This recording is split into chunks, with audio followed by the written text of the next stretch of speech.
This is Creative Living, where we help you live your most creative life. And I'm your host, Jane Monzures. Welcome to the show, and welcome to our brand new studio that we're so excited about. Okay, believe it or not, summer is almost here, and that means camp for kids. We've got some great ideas for you, but first, I'm going to keep drawing, and you check out what's coming up on the show. We'll introduce you to a 13-year-old girl who's making her dreams come true despite her hardships. And we travel to an old mining town to see how they reinvent themselves with unique tours. Plus, a simple way to add a splash of color to your garden. That and so much more on this episode of Creative Living. When thinking about summer camp for your kids, why not think outside of the box and go to local art schools? I recently had the chance to find out what one renowned art school in Arizona has to offer.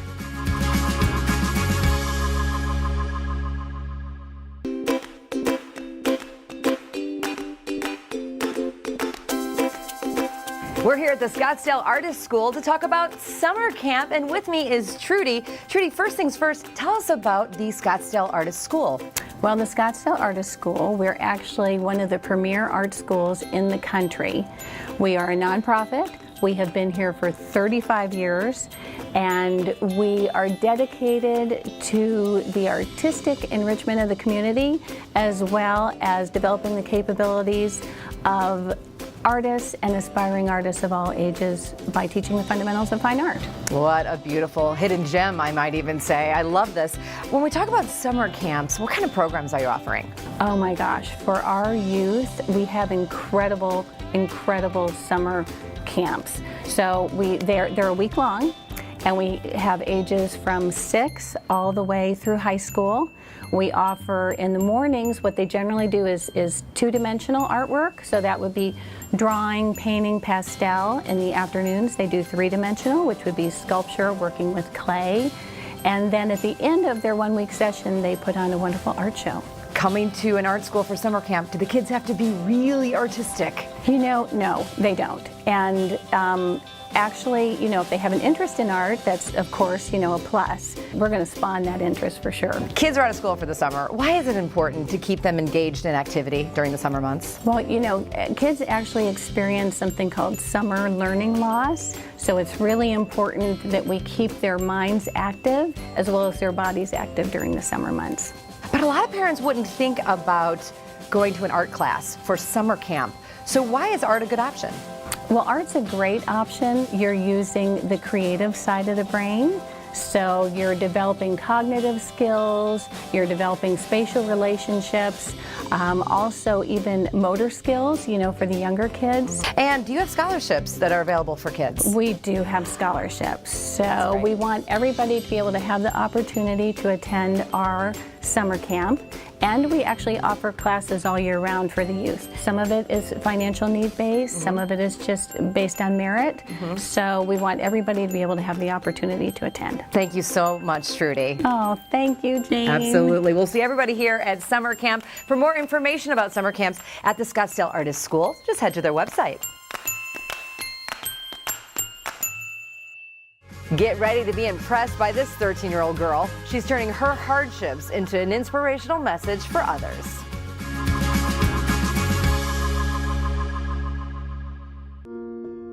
If you work hard in every way, your dreams can become reality. You were made with many gifts. Find yourself, reach inside, look for your strengths, and strive to thrive, thrive, thrive. Hi, I'm Jordan Davis Wiley. I'm with Nickelberry Works LLC, and I am a published author. I'm 13 years old. I'm in 8th grade. I go to Arizona School for the Arts.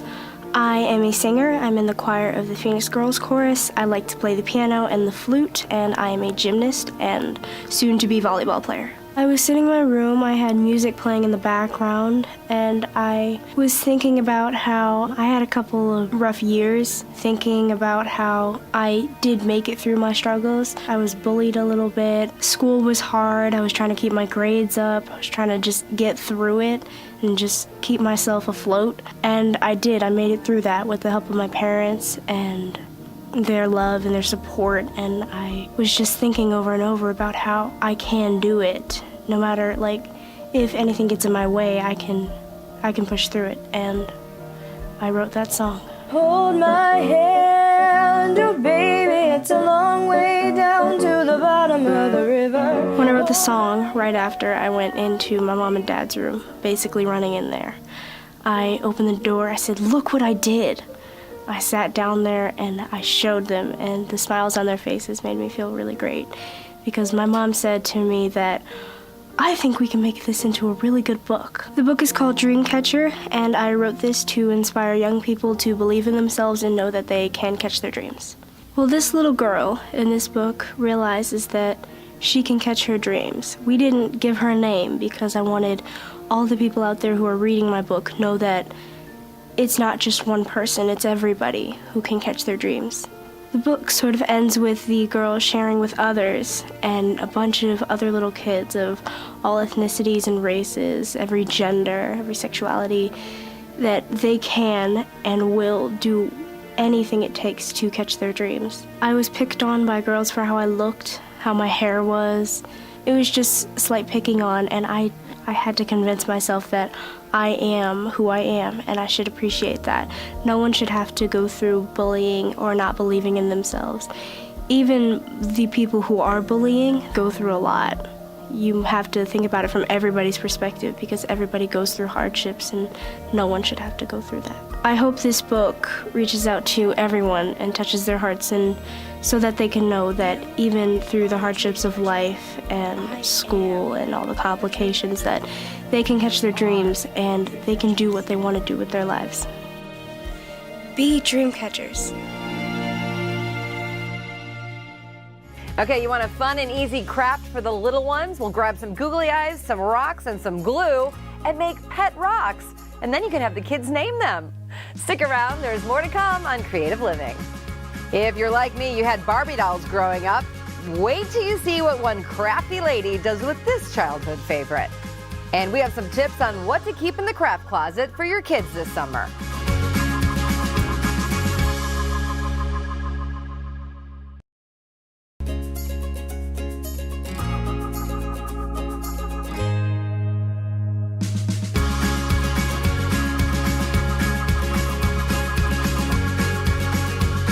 In this craft room crash, we found a woman who uses Barbie in a very unique way to make one-of-a-kind jewelry.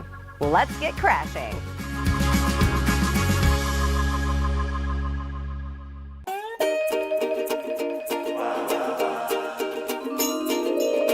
This is Craft Room Crash, and I am in Surprise, Arizona, outside DIYer Kelly Smith's house. Now, she says it's a blessing and a curse that she can make anything out of everything, including doll parts. So let's go crash her craft room and find out what Kelly is making today. Hey, Kelly. Hey, Jane, come on in. All right. Jane, I wanted to show you my awesome studio. Oh my gosh, this is a pink It's amazing. dream. It's crazy This is pink. So fabulous, magnificent. I have this sign that says, right by the door, it's baggage and a hook.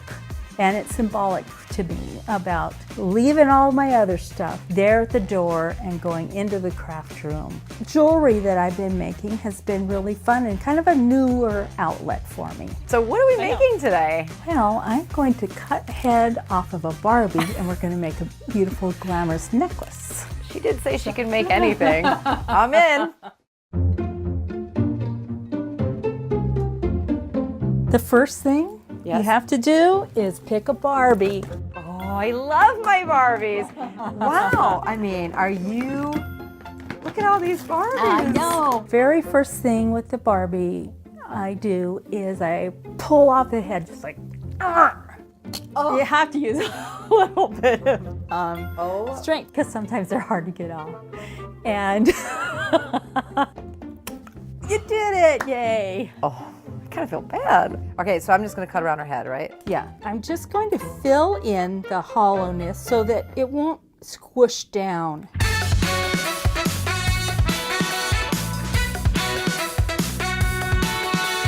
I just kind of put it inside the crevice to figure out the Don't you mean the crevasse? crevasse So then I'm just squeezing the glue out. And I think the easiest way for me is to put the middle in first, making sure that the rhinestone is on the top. I have some containers of broken old jewelry. So this was a piece, it was like a $3 necklace. And I just take it all apart. I love the sound when he goes, I don't know, I love that. Then I start picking out what I might like on her kind of a crown of bigger jewels. Oh my gosh. That's beautiful. So this is the Barbie finish. Kelly, this is so great. Thanks for having me in your craft room. I'm so glad you came. Thanks so much to Kelly. Now we all know how to give our Barbies a new life. And that's what Kelly is doing in her craft room. What are you doing in your craft room? I'll see you next time. What should I name her? Or she's just Barbie? Yeah.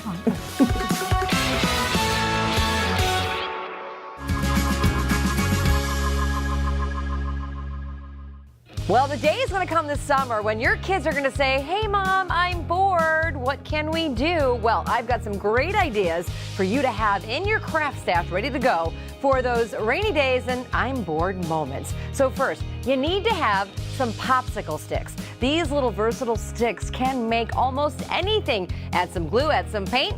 The sky's the limit. And the best part, you can get them at any craft store or repurpose the ones that you've eaten from those refreshing snacks this summer. Also have a big pad of paper on hand, some markers, some paints. Just open up the imagination of those kids, and then when they're finished with their next masterpiece, you can frame them and give them to the grandparents. I love that. And finally, who doesn't love a puppet show? Here's what you can do. You need paper bags for a puppet show. So first, have the kids write the puppet show. What's the plot? What's the theme? How does it end? And then they each get a paper bag, some basic crafting supplies, and then they make their puppets and characters for the show and they perform it for the entire family at the end of the day. And finally, you gotta have your essentials on hand, and that's crayons, markers, kid scissors, paintbrushes, Play-Doh, glitter, glue, and of course, googly eyes is what every craft room needs. And then you will be all set for inspirational, creative fun all summer long.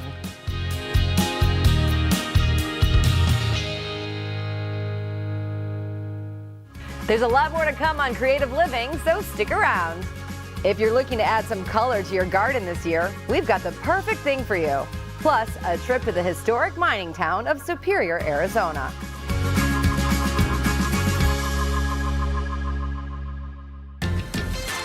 For more great videos highlighting all that's happening across Arizona, visit Yurview.com.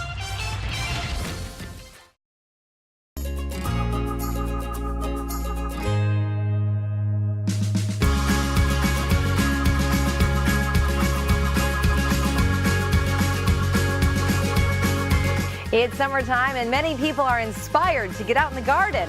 And it's easy to add a splash of color with the right plants.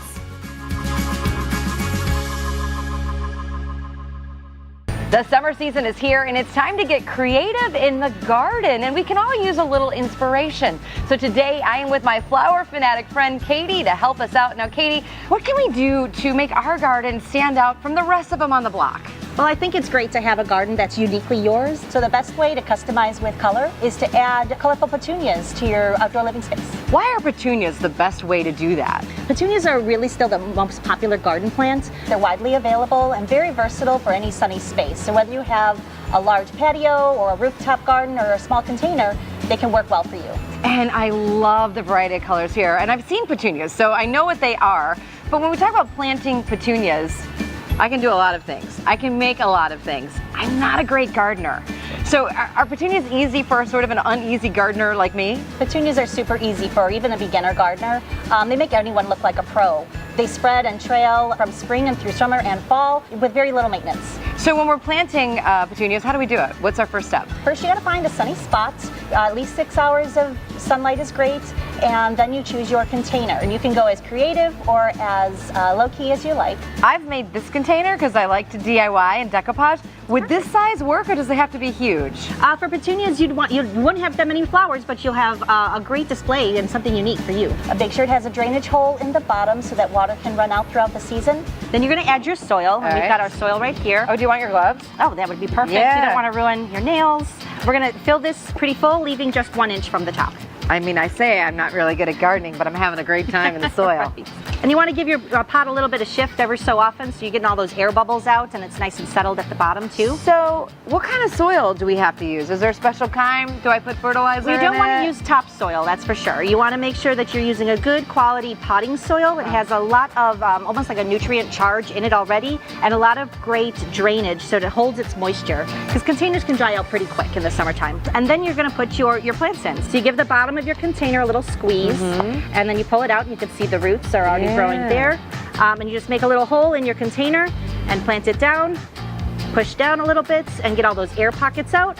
And you fill in the soil around it. And that could be either adding more soil or kind of shifting your soil in your container. And then you can add more soil after you put the second one. Yeah, we'll backfill towards the end. Okay. And already you can see that the container is coming together and these plants will grow in very well together. And do we add any more soil at the end? When you're through, yes, you're going to backfill and fill in any holes. Oh, let me give you some soil. You can always add more plants if you like. Here, I don't know what to do next. Sure. Kind of fill in the holes on the side here. I love that. And what a great way to accessorize the garden with a splash of color. Absolutely. And your petunias, I love it. Thank you so much, Katie.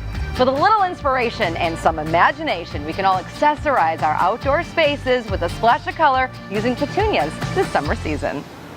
The mining town of Superior, Arizona has some unique homes and buildings that are now open to the public in a special home tour. Take a look. I'm Mila Besich-Lira, Mayor of Superior, Arizona. Welcome to the 10th Annual Superior Home Tour. Our home tour started out as a great idea for a fundraiser for our Chamber of Commerce. We knew that we had very unique homes, and unlike some of our other historic communities of Arizona, our homes are much more to the common person. We don't have a huge amount of Victorian homes like Prescott or Globe and those other communities, but we do have homes that have very unique characteristics. What's most important is seeing that our town is starting to rebuild and regrow from within, with people taking the time to give some TLC to some of even to homes that you would have thought they would never ever be able to be rehabbed. Each of the homes has its own story. Each of the buildings on our main street have its own story, and we try to help people learn those stories. This little town is full of history, wonderful history. There's lots to explore here in this wonderful little town. This is our old town jail, built in 1916 here in Superior, Arizona. It's been locked up for quite some time. It was mostly for drunkenness, so they would bring the men here. There was never any women incarcerated here, just men. And when they were here, it was only for a few days. If there was a more horrific crime committed, the paddy wagon would come up from Florence, the state prison, load them up, and take them on back to Florence. We've had the home tour for quite some time now going on, and we're very fortunate that we were able to open this up. My name is Michael Kazi, and I'm a documentary photographer who still works with 35mm film in black and white. When I walked into this building, and it was just a big old empty space, but there was something about the space. I said, no, this is what I want. As I understand it, the building was built in 1925, and it was originally the Superior Sun, the newspaper. This area back here where we are was as I understand it, was the room for the printing presses. And now it's my studio. So really, in essence, it's still being used as a, as a printing press. Well, printing studio, still. I am thankful that I'm a part of this history. I think it's human nature that we want to touch and connect with our roots, the very findings of, what makes our communities and our country and our state great. And this home tour allows people to have that experience, to get more involved with what history was. For Superior, we're seeing our downtown come back to life and restoration of some of our buildings in our downtown. And those are really great opportunities for us to share our story here in Superior. So our history is very much part of our story and will lead us into our future as well. A special road trip with the kids is a great way to spark their imaginations. So pick a few days this summer, get out of the house and explore, whether it's a park, historical building, or even just taking a scenic drive. Here's what's coming up. A cool way to turn that boring old flower pot into a work of art using scrapbook paper.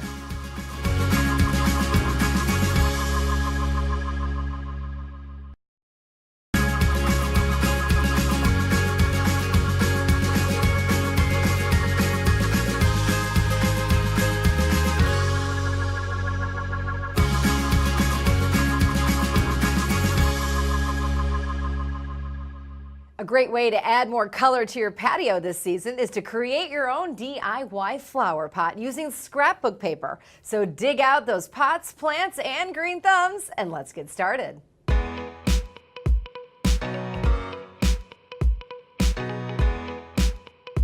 You'll need an old ceramic flower pot, scrapbook paper, decoupage, sponges, and polyacrylic protective finish. You can also add embellishments if you want. Cut the paper into strips, and using your sponge, add decoupage to the pot, and then add a piece of paper over it, and more decoupage on top. Repeat that step and cover the entire pot. Be sure to layer the paper and create an interesting pattern. Once it's dry, paint over it with polyacrylic finish. This step gives your pot a protective finish, and I like that. After you let that completely dry and added your embellishments, there you have it, a decorative DIY flower pot to celebrate the summer season. Summertime is a fun time for kids and a nice break for the parents, but before you enroll your kids, here's a few things for you to remember. Start with your child and their legs. Do you want a camp that explores many activities or a specialty camp for your child's interests like dance or art? Determine if you want a day camp or overnight camp. There are countless day camps around the country that are held in different venues, from community centers to specialty schools. Resident or overnight camps range from a week to several weeks. But make sure your child is ready to spend some time away from home. And there are many types of financial assistance available for those kids to attend camps. So don't think it's something you can't afford. Ask the camp you're interested in if they have scholarships available. Lastly, check out the American Camp Association website to learn more about camp accreditation and to find a camp near you. Thanks for joining us here on Creative Living. I'm your host, Jane Monzures, and I'll see you next time.